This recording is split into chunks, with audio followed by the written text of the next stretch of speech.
Hello there, I'm Lyndon Thorpe. Welcome to Lodestone Q&A. I'm here every Friday with my lovely guests, and we are talking about Lodestone, which is a product I created to help people overcome many problems with their minds and their bodies too. Just to start off this session, I wanted to say that an epidemic of mindset stuff. Everybody's in their minds. They're dealing with concepts. And it's my mission to get people out of their minds into their bodies, because the body is so much wiser than the mind. The mind is a great mini computer. It helps in many ways. It can truly lead us into all sorts of knowledge areas and so on. But knowledge and the intellect are not what the whole story is about at all. And so in my work, I take people away from the mind altogether. Of course, that doesn't mean you'll be paralyzed or anything, but it means that you're going to focus really on the body. And by transforming the body, then your mind is transformed also. So before I go on, because, if you let me, I'll go on. Let me introduce my guest, Abby Sheila. She's here. I'm going to bring her onto the stage. There she is. Thank you, Abby. How are you? I'm good, thank you. You're Can you hear good? me? Yes, I can. Oh, you sound very strong. Oh, is that a good thing or a bad thing? That's great. Oh, and here's Muhibat too. Dr. Muhibat, come, let's all get together. There you are. Super. How are you? Hello everyone. Super Mm. to be together indeed. Yes. Muhibat, are you okay? Are you in good shape? Yes, always, you see? Yes. So here we've got two amazing women who are not in their heads all the time at all. They're really in their emotions and in their bodies, and exemplars of what I'm promoting and advocating too. So, if I may, I'd like to just give you a short presentation, if you'll indulge me, and that will show you where I'm up to with this session, which is all about relationships. So, in the past two sessions, we've been talking about leadership, but we've looked at, through Dr. Muhiba's presentations, independent presentations, we've been inspired to look at age and how it affects leadership, and also gender. And today I'd like to move on to relationships, because of course this is a really important aspect of leadership. I mean, if you're running a team, you've got to be good at building relationships. And so, and this is wonderful because it's Dr. Muiba's speciality. She's a coach for relationships. So I'm sure there'll be lots of pearls of wisdom dropping at our feet. So, if I may, indulge me, and I'll just give you a short presentation. Is that okay? Which will just show you where I'm up to with my thinking, which I sent you a note about. So you may be, I hope there are no surprises here anyway. So yeah, the body as the foundation of harmonious relationships. So basically, I'm just trying to get my slides to move. Oh, no, sorry, something strange is happening. Let's let me put, yeah, this is right. Okay, this is right. Okay, just 1 second. Technical glitch there, but it's okay now. Okay, so yeah, the body as the foundation of harmonious relationships. Now, I'm very pleased to say this is the 13th Q&A session I've done. So I'm building up a huge body of work around Lodestone and writing books about it and doing all sorts of things. So it's a great privilege to be able to do this. So yeah, just let me remind you of my Lodestone principle, my method. There are 4 inner compasses: the brain, pineal gland, and the brain stem, the heart and lungs, the solar plexus just at the base of the sternum, the breastbone, and the base chakra, which is right at the base of your spine, and is really your power source. And then the vagus nerve, and as you can see in my image here, the vagus nerve starts in the cranium, and then it comes right down into the arms and right down into the gut. Now, you may think, why is this important? Well, the vagus nerve is the main biofeedback nerve to the brain.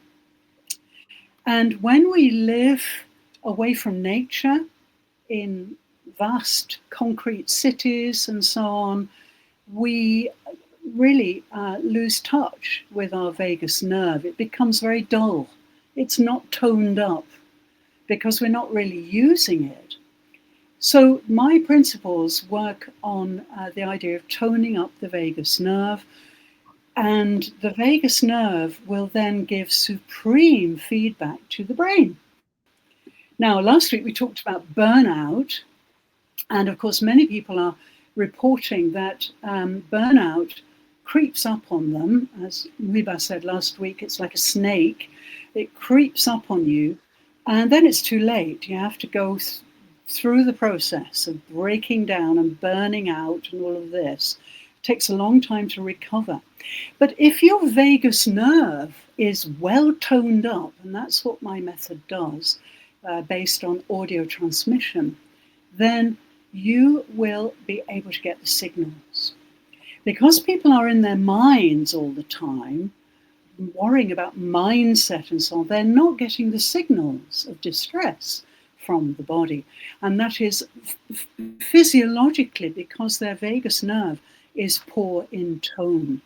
So my audio transmission works to tone that up through whole body listening. Yeah, I talked about this 2 weeks ago. Whole body listening will tone up your vagus nerve, and then you'll be in control of any kind of snake that creeps up on you, and you'll be able to bash it on the head and, avoid going downhill. So inner balance is so important, and it must come first. When we're talking about relationships, you can't really treat other people with true compassion and transparency and so on if your compasses, your 4 compasses, are misaligned. You're not starting from the right place, if you see what I mean. And in the world today, and I'm terribly conscious of this, there are many people who are chronically imbalanced, and their energy can really affect us. We can really be brought right down by other people's misaligned energy. And I think this is happening a lot, and it's a kind of creating this kind of burnout epidemic. A little fact for those of you who enjoy statistics: high self-esteem as a basic foundation reduces anxiety and depression by 27%. And this is a very recent study. It also helps with ADD and attention problems. And if you work on that esteem, self-esteem, in other words, your relationship with yourself, then over a 3-year period, you're likely to really improve your attention problems by, 16%, I think more in my estimation. But yes, depend not on another, but lean instead on yourself. This is my motto.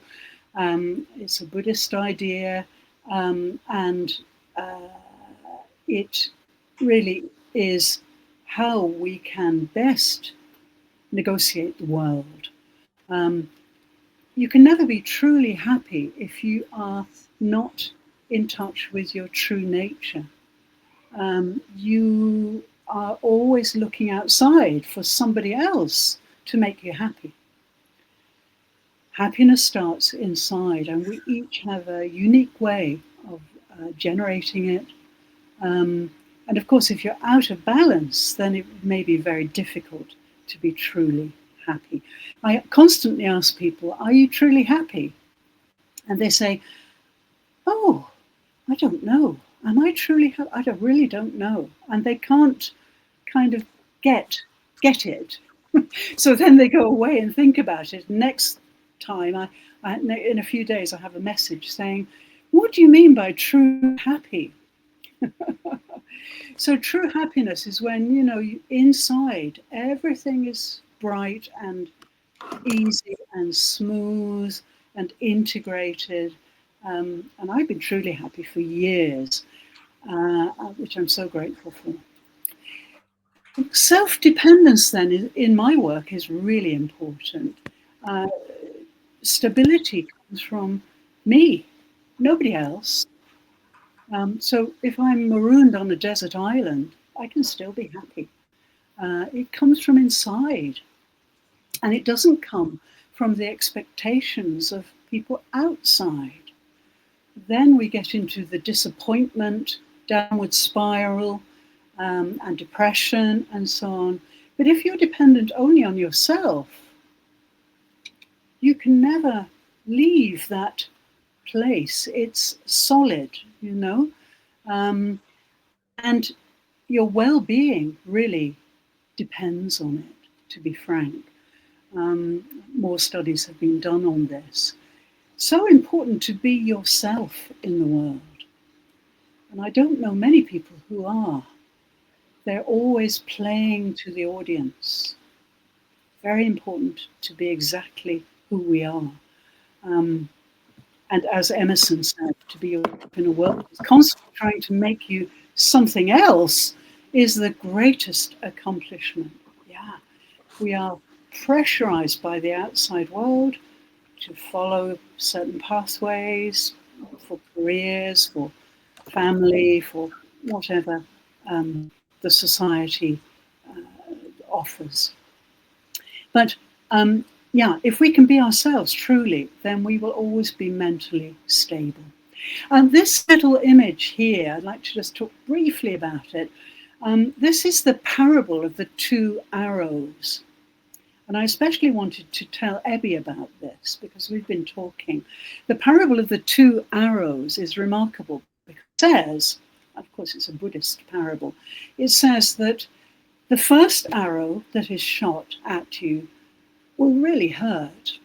You really feel the pain. And that's awful, and we have to deal with that pain. But then most people shoot a second arrow at themselves. And that second arrow causes chaos in the mind. So instead of dealing just with pain, they're also dealing with a chaotic sort of outbursting mind that is saying, oh, you shouldn't have done that. Why did you do this? And sort of self-blaming, blaming others. Blame is the main thing that happens, isn't it, when we hurt ourselves? We blame the bed we tripped over. We blame the person who said something unkind. We are, that's the first reaction. So if you take care with that second arrow and don't shoot it, put it back in your quiver, then the pain is much easier to deal with. And I've worked with this parable with a lot of people suffering from chronic pain. And they realize that, they are really shooting that second arrow quite often. And if they don't, they can deal with it. They can manage the pain. Anyway, that's just a little sidetrack. But yes, now quickly, the law of the universe in relationships. Okay, Very simple. Like attracts like. Who you are inside determines who you draw into your life. If you're balanced, you'll attract balanced people. If you're not, you'll attract draining or controlling connections, maybe. And in the bush, in the Australian bush, I learnt this saying: when you stand in your own light, you allow others to stand in theirs. I like it. I think it's just so wise. And you stand in your own light. In other words, when your self-esteem is superb, then others will stand in their light. You will inspire them because like attracts like. So this is really a fundamental thing in your ways of thinking about your body and relationships. So what happens when we get imbalanced? Well, I've got some statistics here. Only 40% of students with mental health disorders graduate versus 76%. Yeah. And I've really experienced this in Japanese universities, lots of mental health problems here.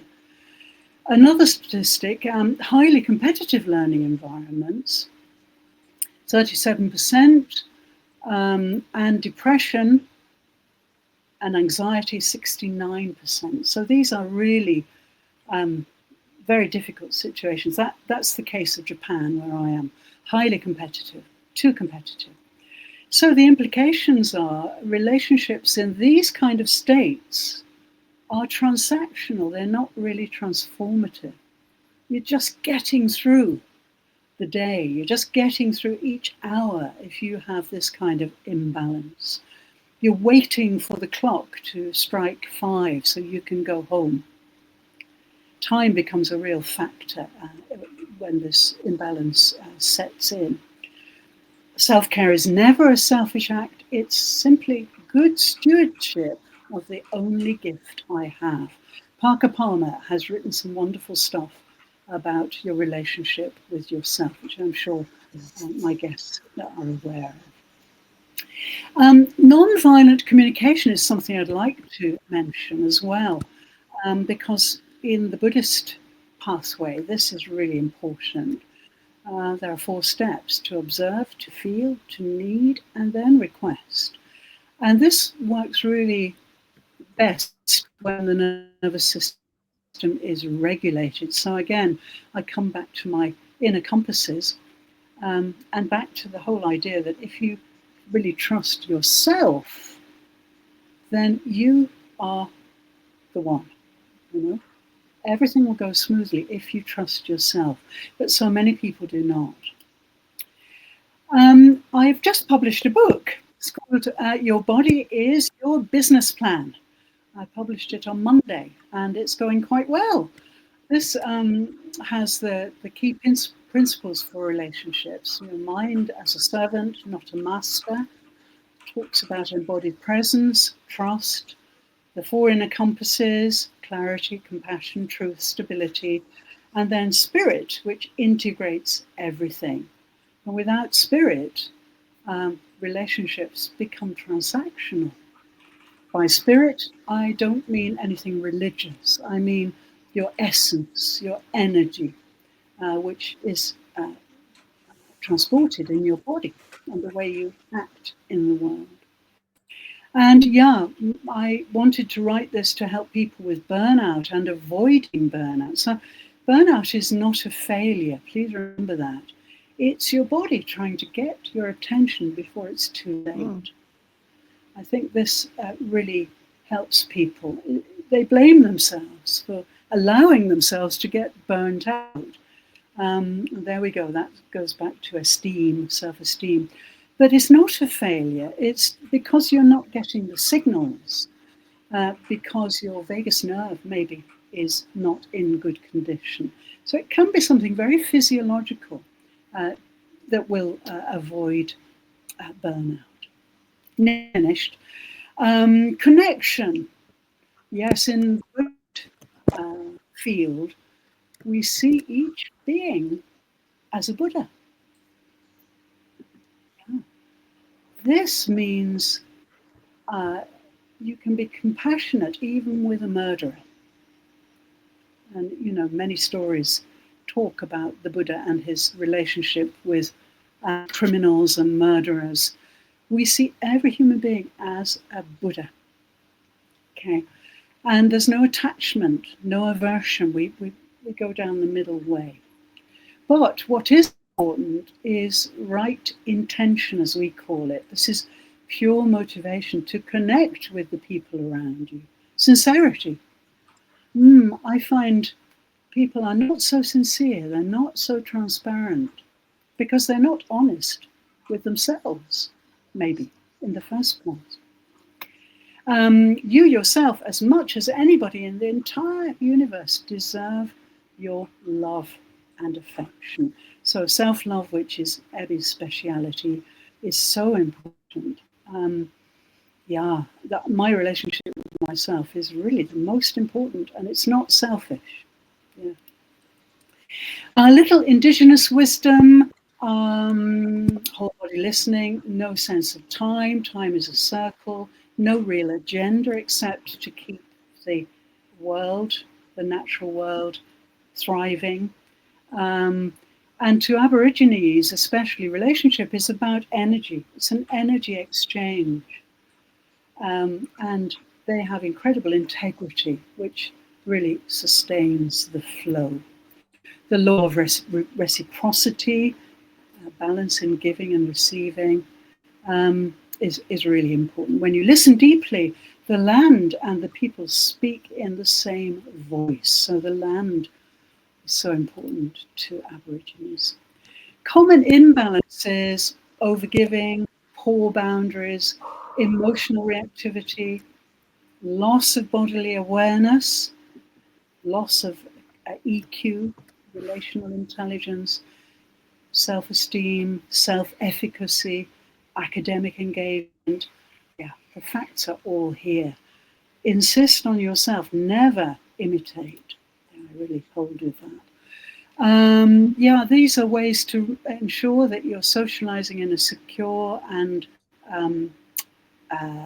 sincere way. Motivation check, which I do all the time. Am I really being sincere?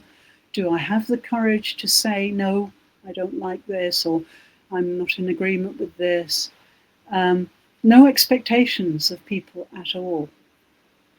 And I really trust the law of attraction. It works supremely well if you allow it to. The right people appear. Look at this. We've got this wonderful threesome today, and that just happened by complete chance. So I feel so blessed. We attracted each other. It's great. And finally, you can step back from relationships when you feel drained, if your body's tense, if your values are compromised, and you don't have boundaries, because they are filters. They're not walls. They're filters. They filter what you can't accept. Never allow yourself to be made a victim. Accept no one's definition of your life, but define yourself. This is my Lodestone. I've mentioned it before. I won't mention it again, I promise. But yes, my opening premise was peace comes from within. Do not seek it without. And this is the Buddha talking. My hero. That's it. Great. Okay, let's go. So, thank you. Any comments? Arigato. As we say in Japan, arigato gozaimasu. Any comments on this? Do any of these things ring bells? Fantastic. Fantastic. Simply fantastic. Really? Wow. And inspiring, yes. Really? I completely agree with Dr. Mohuba's sentiments. It's really inspiring. Brought out a lot. For me, it's brought out like puzzle. It's like a puzzle, like coming really together now from different aspects. I mean, when you started, you talked about the energetic factor where we attract what we are. And I remember years ago I read Stephen Covey's book, and he talks about that. We are the mirror, and it's not a bad thing. You don't have to. It's not about judging yourself or being. You must always be compassionate with yourself. But I think it's the way nature gives us signals that there's something that we need to work on to become better. So it's not that you're that person that's, maybe if it's a negative thing, it's not that you're that negative person, but it's Mm. something within you that you need to go and look for to work. And it could be that maybe you need to find compassion for yourself or find compassion for others. Like you also mentioned something which was really great, which I learned when I was working with people trying to committing suicides over the phone, and some of them had done really what we would call bad things, really, really bad. But it's learning to separate the person from the action. Mm. Action is not really the real person. So the spirit, the pure essence of the person, it's not the Absolutely. action. We don't know why people commit those actions. Are they committing those actions to teach us to grow? Or are they committing those actions because they need to grow? We don't know why people Mm. do bad things. Oh, And that's you right. can, So true. because you get two people brought up in exactly the same environment, but one does a really bad thing and the other does. So you can't really say it's the fault of the parents No, because no. they've got the same parents, they've got everything the same, but one reacts differently. So why is that? And we don't really understand. And so it's being able to separate, because our true essence is goodness. But sometimes Absolutely. we behave, our actions show the opposite. Yes. And so Yes. it's being able to separate and still love individuals for their pure essence as opposed to for their behavior. Yeah, so Absolutely. this has been a great one. It's brought back so many things and like bringing everything together for me. Thank you. Wonderful. I'm so pleased because, yes, the compassion is so important because we, if we are self-dependent, if we really know ourselves and we're really self-dependent, then we have the space to say, okay, you committed a murder. Okay, okay, you did that. I didn't do it. What happens is a kind of projection very often. So people are kind of badly, negatively affected by the action, and they kind of store that action and never forgive it. There's this all this kind of projection going on. I'm finding it so much among people today. But if we are strong, if we are resilient, and remember, resilience comes from the body, it doesn't come from the mind, not at all. It's the nervous system. Without the nervous system, you would have no resilience. Can Um, I, if we are truly resilient in our bodies, then we can give space. We can say, okay, you're a murderer. Okay, you're a prostitute. Okay, whatever, and we can stand back and we don't get burnt by the flames of emotion. You I know, like that word you just used now, burnt by the flames. burnt Because, by. Mm, yeah, because the thing about the negative thought that I'm saying is that because the body stores things and the body remembers, mm, those negative thoughts can come to burn us. So the burnout, like the lack of, so it yeah, stores itself, and then you get to a certain stage where your body just either falls tired, or sometimes even disease. Not that it's your fault you got the disease because it's not intentional, but no, because the body stores things, it yes, creates that disease in the body. So the you talked again about attachment, which is a big lesson that I've learned in my life, to not to be attached, just because the body keeps score of everything. So basically, when they say forgive others, it's not about forgiving others, it's actually about yourself. It's about mm, you forgiving others is about you. It's not about the other person. Yes, that's right. Very true. Yes, really true. And I'm so glad all this has come out of my short presentation. Well, I found this week there was so much I wanted to say about relating to other human beings, but not really enough time. So maybe we can extend this to next week. We'll see. But thank you, Abby. That's great, and I'm so glad it came through. Dr. Demusi, what can you detect from all this? You must be joking when you said we could extend it to next week, because we could extend it to a minimum of a dozen weeks, because from the way I listened to you and I thought maybe half a dozen weeks, and I listened to Abby and I thought many more, and I listened to you again, it's a dozen weeks. So you've had it, you're creating more and more weeks, and you come and say, here we go, I'm going to sort of tell you all about it. What happened to Abby is she said, I put all these puzzle pieces together. What happened to me is like walking in nature, and I go like, wow, I always extend my arms, and I say, I feel so good, and so I go dancing, and I go and I go and I, so this is what has happened to me now. I have gone out. So it's, for me, it's the movement out. It's blossoming, it's thriving, it's having 100 ideas. And Wonderful, so, and wonderful. I mean it, every word you said, and you built upon and you rebuilt upon, you know, it has opened doors and windows, and I'm out altogether. So you see, this is why I love connection, I love communication, I love relationship. And you said it, this is my niche. I love relationships. I start with the self, my relationship with myself, and then it goes out to all other relationships, with nature, with the universe, with the other, with the, last night I was watching a film on prostitutes, with the prostitutes, and all the time it's, I have no judgment. Please tell me about you. That is what is worth doing. And I could comment on every word you said, and it's a fascinating discussion that we would be triggering.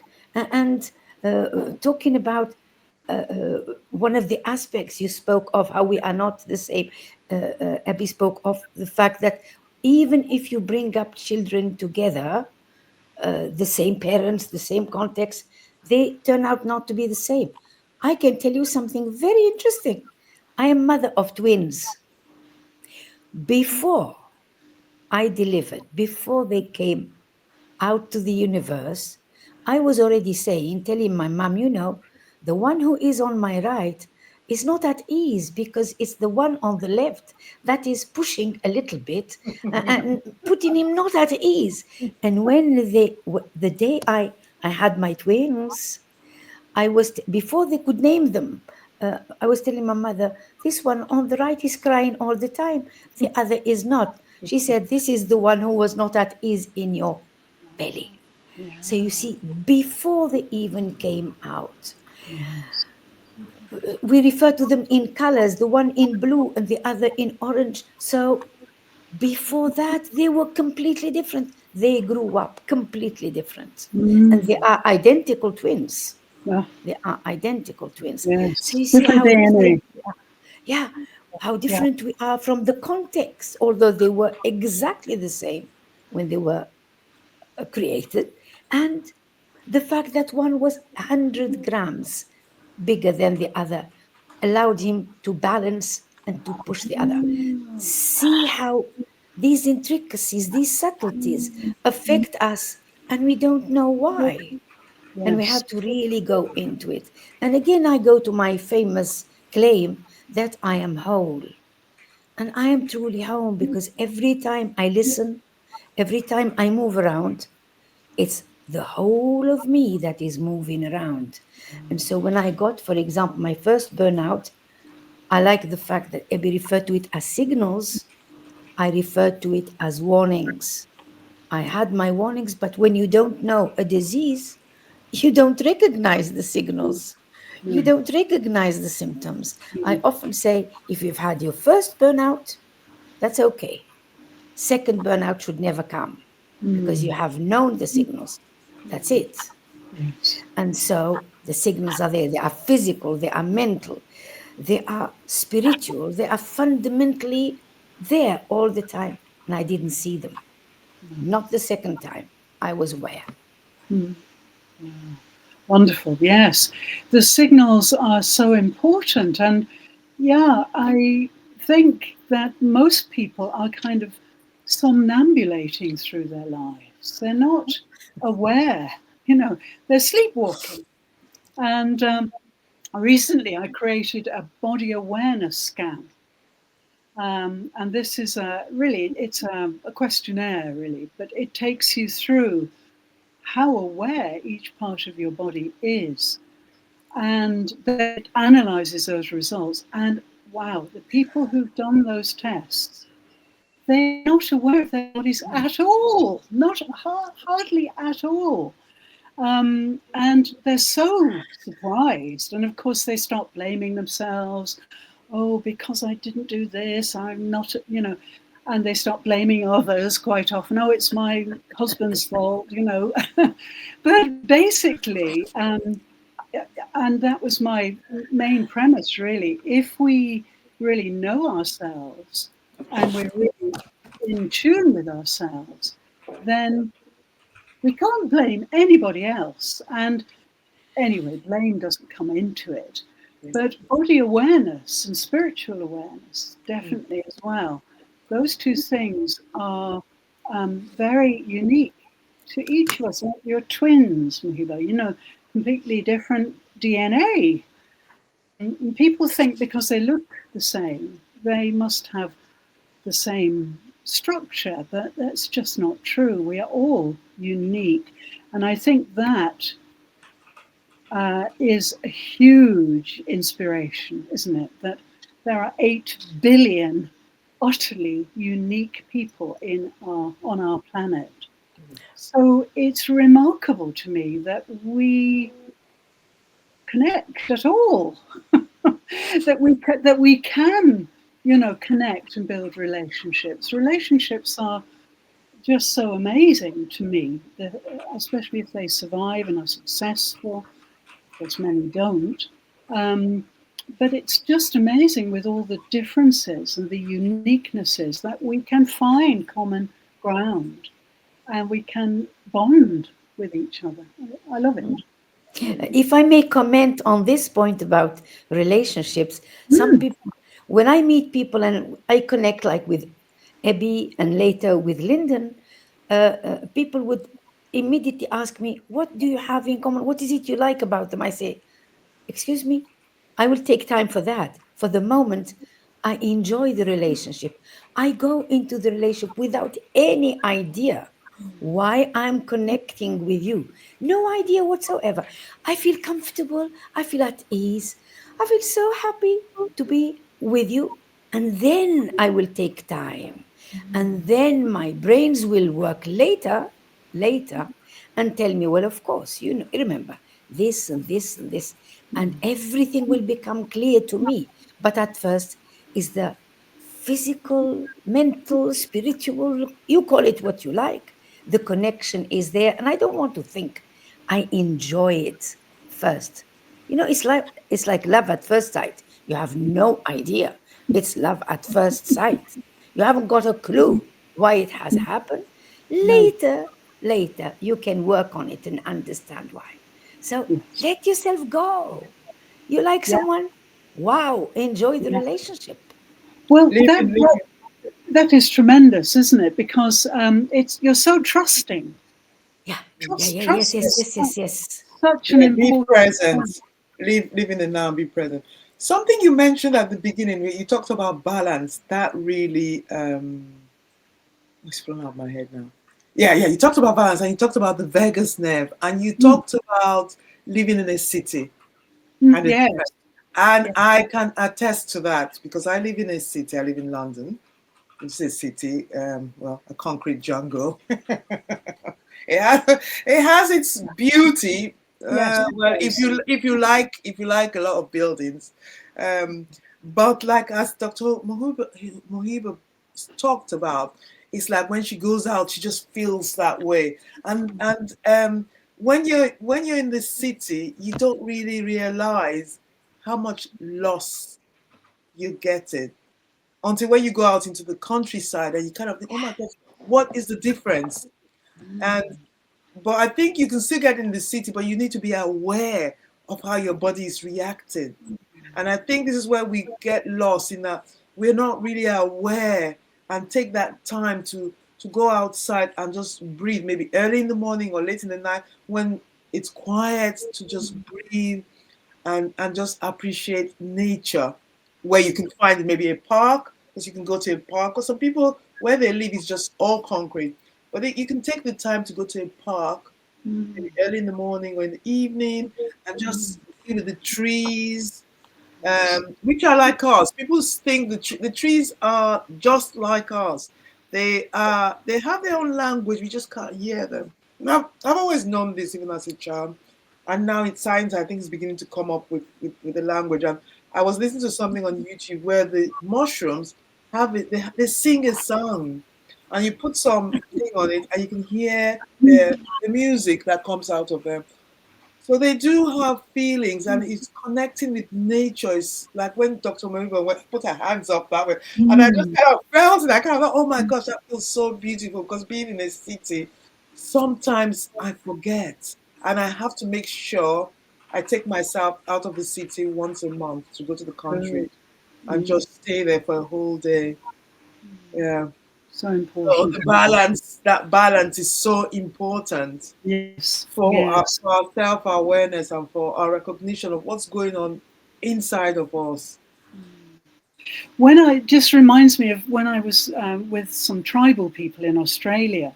I made really a great relationship with the leader, who was called Ninija.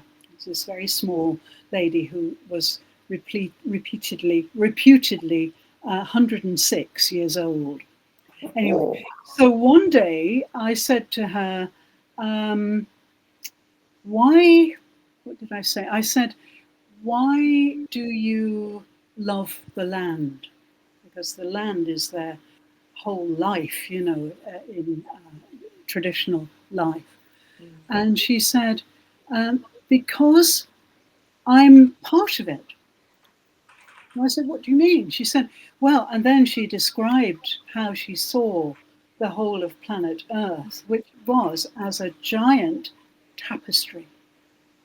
Interesting, because Aboriginal art is very kind of textual and, kind of fabric uh, atmosphere almost.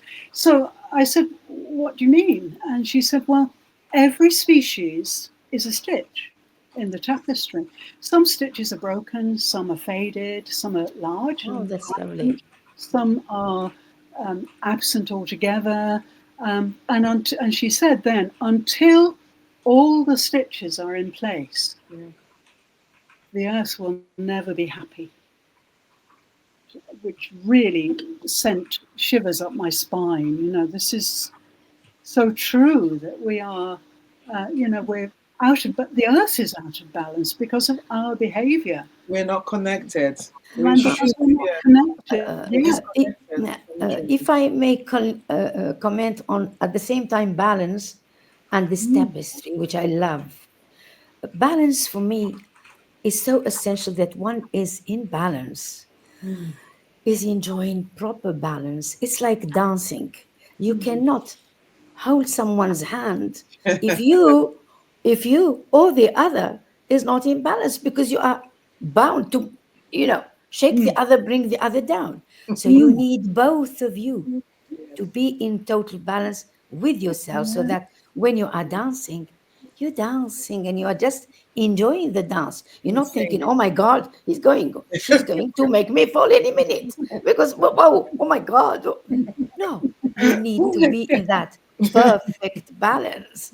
And discussing, also commenting on tapestry, I come from a country where we are traditionally carpet creators, we are Mm, artisans. And mm, so, Of course, there's no comparison with the industry that would make every single stitch like the next one, like the previous one, like all of them. They are all regular in a false way. It's not this. Life is made up of completely different stitches. But when Yes, you that's look at right. it, yeah, when you look at it, it's art. Yes. It's Yes. authenticity. Yes. It's not a machine that has produced it. And even if there is a stitch that is not working well, you can Mm-hmm. always do it better. It's always possible Mm-hmm. to restitch, to rearrange. Whereas in an industry, you can't. Well, No. it comes out Yes. even cut. That's it. Yes.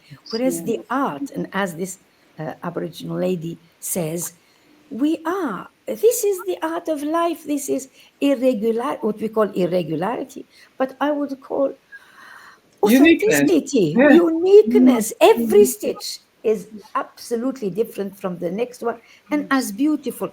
And if not beautiful, it can be rearranged with the help of the universe to become slightly better and to be part of that tapestry. That's Absolutely. what I had in mind. That's a very good analogy, and I Very think good. Mm. another thing that comes to my mind about what she said so many things to me. She said, "Lyndon, why do you live beneath a roof?" So I said, so I said, well, I live in a very cold place. I lived in the UK at that point. It's very cold. She said, but don't you realize that the roof is poison? She said that so clearly. The roof is poisoning you. It's so true, Lyndon.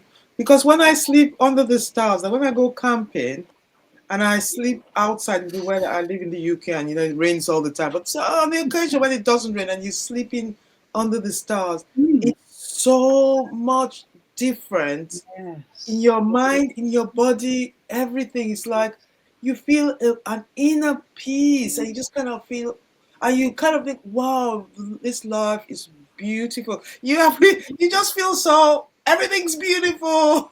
Yeah, that's right. And she said, "Why do you live under glass?" So I said, and I suddenly realized, wow, I'm like a specimen, under glass. I'm like a kind of stuffed scorpion or something under glass. Why Yeah. do you live under glass? So her questions have stayed with Yeah. me for years. Lyndon, Remarkable. again, a comment on what you have Mm, just said. And yes. it is first the importance of meeting people who are completely different.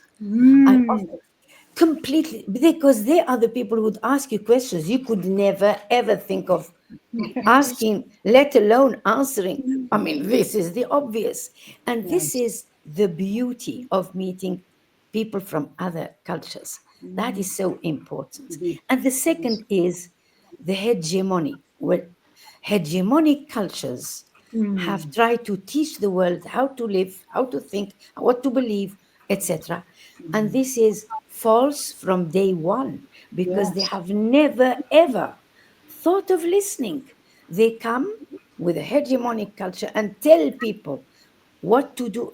And an example of this, I have a very concrete example, and it is building houses. Indeed, when I was a little kid, there was not a single AC, not a single AC in my whole country. Now, how come today every single room needs an AC? And people ask me, Mm, how did you cope when you were a little girl? I would always answer, we used to live in what we called Arabic houses, which means that every house For the would weather. have the middle, no roof, just like courtyard this, in the middle. Mm, courtyard, in the middle of the courtyard, yeah. and all the rooms would be just Around. like that Mm, around. And mm, so there is practically not a moment during the day except midday when you would have the sun, because we are in a hot country, the sun covering the whole courtyard. Otherwise, Any other moment, you'd have a cool place because when you open the rooms, you've got four Mm. sides bringing in the wind, and therefore you will always be fresh, So fresh all the time. no Today, roof. no roof, no roof, No roof. absolutely no Mm. roof. And whenever you go to sleep, you go into the rooms just at night. During the day, we all met in the courtyard. And Yes. Oh, this is the beauty of following your climate. Now yes. we are building houses with glass, with roofs closed. Not for all. Consequently, you need the ACs, which again, hegemonic culture. We need to import from the countries that have always had ACs.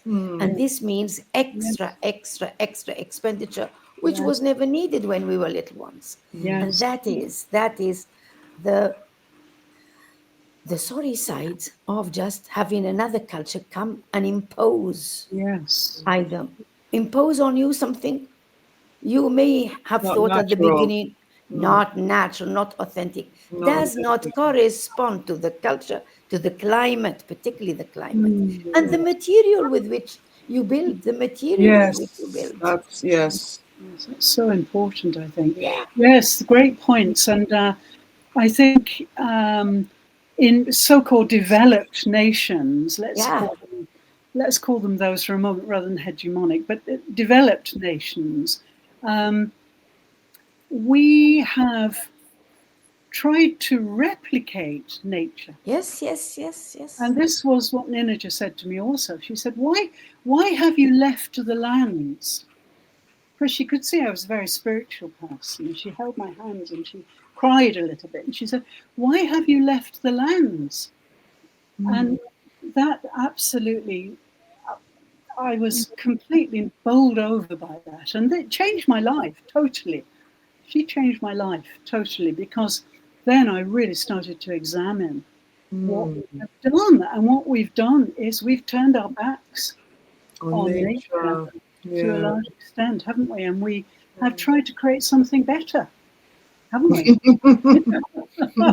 Which is so arrogant, you know. It And is. Yeah. there she was, sleeping outdoors, Yeah. catching her food with a boomerang. Yeah. Brilliant boomerang hunter. So inner peace, she had the inner peace, which a lot of us lack. So we've got the luxury and all the so-called beauty, which is not nature, but we lack a lot of us, and it's getting worse now in terms of Yes, the because of the lack of connection, and that disconnection is coming because we are not connected to nature, like you said, under the sky, like you said, yes, you know. yes, And I yes. like the idea of the courtyard because then, Yeah. yeah, Mm, that's Yeah. brilliant. yeah. I didn't Yes, know that about courtyards. I know I like what they look like the courtyard because when I was growing up, I grew up in Nigeria, and yeah, my home we had a courtyard, but I didn't understand the other thing about the courtyard. I was thinking That's that it. was the Yeah. beauty of the Yeah. courtyard because you Yeah. had plants in it and different things. yes. Yeah. Okay. Yeah, That's and I wonderful. would I would like to go back to your word. What I used is hegemonic. What used is arrogance. Yes, is this feeling that we know better than Yeah. you. Get rid of this. This is nonsense. And they wouldn't Yes. have listened to our elders, to our ancestral knowledge and wisdom that Yeah. tells you do it with your own material. Never Yeah. bring in other material because your material, like, There's a it reason. is exactly what Yeah. you need For for the your climate. climate. Yeah. Absolutely. And now, when you said we didn't realize, and I write this in my chapter in the book I have co-authored, it is that today I witness the return to these ideas, which they Mm. come up with and saying, ecology, the environment, and I say, oh my God, what does it mean? And I read and I say, oh, this is my childhood. Oh, okay, okay. Yeah, I know it yeah, all. I learned it when I was a child, and I forgot yes, it when I was 20, and I returned to it Mm. yes, just afterwards because I yes, could compare. This is yes, arrogance and this is authenticity. Let Yeah. me go back exactly where I left my own ancestral wisdom, and I go back to it. And Mm. it is what helps me, it is what saves me, it is what heals me. Mm. And that's why I feel comfortable and yes. happy, by the way, Lyndon. And, Yes. And my Good. final word about happiness is when you are happy and you are aware of it. I meet a lot of Yes, people who would say, absolutely. last year I was happy. When I was young, but when I was, what about now? Have you Yes. focused on the moment when you're happy? No, I didn't realize I was happy last year. Now I realize. Why don't you realize that you are still happy? What have you Yes. got right now? Celebrate it. If you Hmm. celebrate your immediate right now happiness, that is the definition of happiness. Be Not present. Yes, not you're so right. And the also for thing the is, yes, absolutely, the intellectual mind has created artificially the past and the future. But in fact, to people like Ninja, my Ninja, no such thing. Now and here. And they hyphenate it, now and here. And it's absolutely. one phrase. And there is nothing else. Everything else is a dream. And Mhm. in fact, just to bring us to an end, because I don't want to keep you too long, but yeah, my Lodestone does exactly this. It brings you back to your ancestral origins. It brings you back into your body, which holds all that wisdom, and it takes you away from the poison of roofs and windows and under glass and all of this. It takes you into your inner core, where you can be now and here with your breath. And the human breath is an amazing thing. I do a lot of Yes, yes, it yes. because it anchors you to now and here. If you're breathing consciously, then you can't go anywhere else. You are now and here with your breath. There's no such thing as the past and the future. So, therefore, you can be truly happy all the time because you're now and here. Yeah, wonderful. Oh, this is great. We can. I think I'd better start planning for Christmas. We'll have to have a Christmas party and bring all these ideas together and Yes, yes. sing about them. Yes, yes. And dance. And And oh, dance. Yes, of course. And dance. we've Yes. got We to have the dance. singer, the dancer, and the great speaker. All is here. All is here. All in one. Okay, I'll start planning the party now. Great, great. Wonderful. Thank you so much. It's been great. I always feel so tremendous after our sessions, and I get lots of ideas. You may think I've got too many ideas already, but I really get inspired. And I know, Muhiba, you do too, and maybe Sheila. So it's so great we can, come together without any friction, Yes. smoothly Yes, connecting, yes. Indeed. accepting, not judging. And these are all the tenets of wonderful relationships. Yes.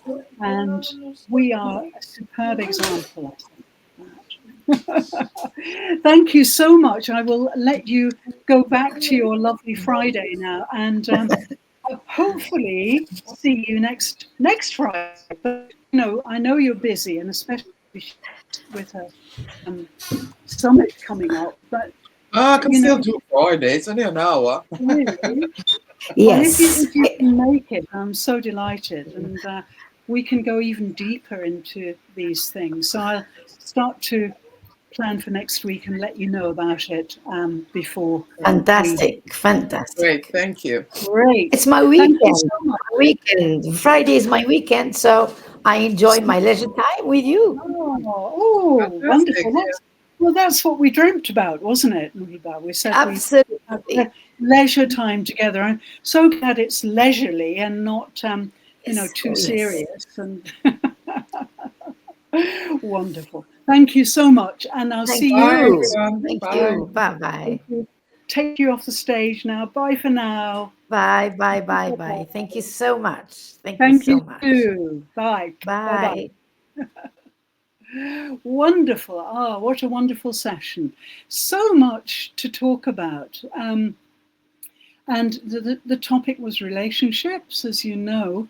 But basically, we are showing you what wonderful non-judgmental relationships are all about.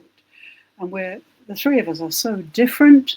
So thank you so much, LinkedIn members and YouTubers. I've been streaming to both of you there. And of course, if you have any questions, we'd be delighted. Please put them under the live window and I will respond straight away. And I hope you'll join us again next week for Lodestone Q&A. I'm Lyndon Thorpe.